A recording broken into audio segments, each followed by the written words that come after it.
Today, the Directorate of Household and Community Transformation climaxed the 16 days of activism against gender-based violence, and this was held at Bbira Vocational Training College.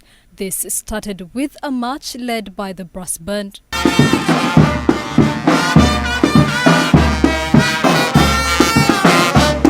Thereafter, members gathered for addresses, and these were welcomed by the principal Bbira Vocational Training College, Juliet Ngabirano. This has been done every year by the Gender Department of HCT.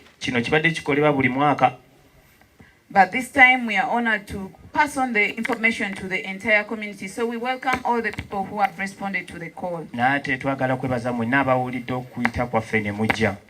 It is a point for us to learn what we thought was not important. A number of speakers, including Josephine Nenseme, who represented the Director HCT, the Principal Human Resource Manager, Honorable Nachanja Annette, Wakiso District Women Councillor, raised poignant concerns on the dangers of gender-based violence, but also called upon all members present to be part of the fight. Go back and think about what you can do to contribute to the fight against gender-based violence. You might think that you're small.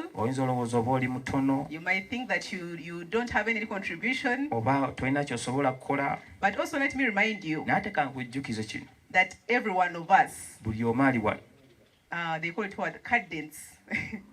We are potential. Potential cadence to get to be affected by GBV. Having zero tolerance to gender-based violence. Gender violence. So we always have that at the bottom of our mind. So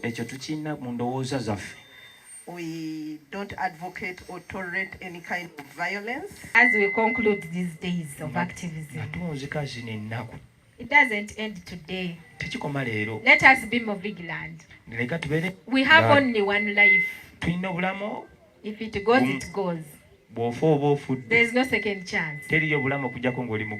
Honorable Nachanja Annette, during a media interview, noted that currently social media has a big influence on gender-based violence, which is mostly affecting the girls, as she noted. We realize that the cases have increased in our area.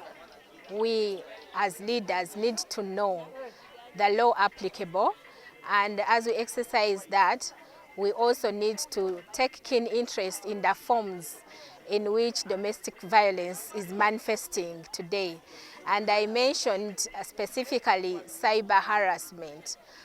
Social media has become a very big promoter of gender-based violence, targeting girls, especially adolescents at universities. Relatively, we spoke to different area leaders who also called for collective efforts to combat gender-based violence. I call upon the public, the community, that let us be vigilant, let us make awareness about gender-based violence so that we can put an end to it. Not until when we can make that awareness, it will not stop. And I call upon the Justice Department also to address those issues as early as possible. I believe we can help in equipping the youth, teaching them the consequences of gender-based violence, because it is easy and very useful to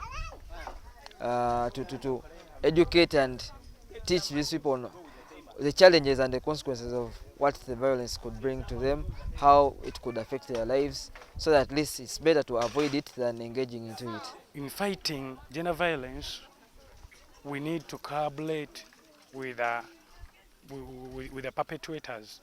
So once they are brought into our offices, we need to preach this gospel that it needs to be stopped. We are grateful for this function of commemorating the 16 days of gender activism, whereby youth are involved in the change that we expect in the community.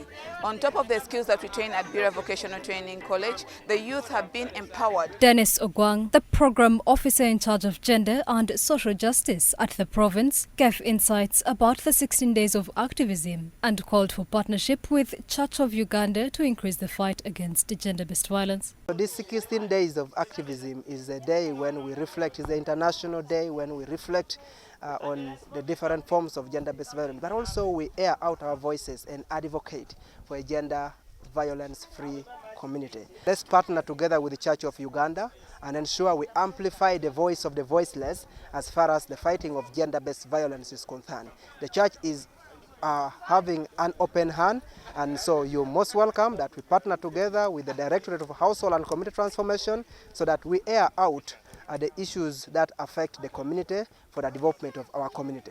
Thank you very much, and may God bless you. I also want to wish you a Merry Christmas and a prosperous New Year as we come close to the end of 2024.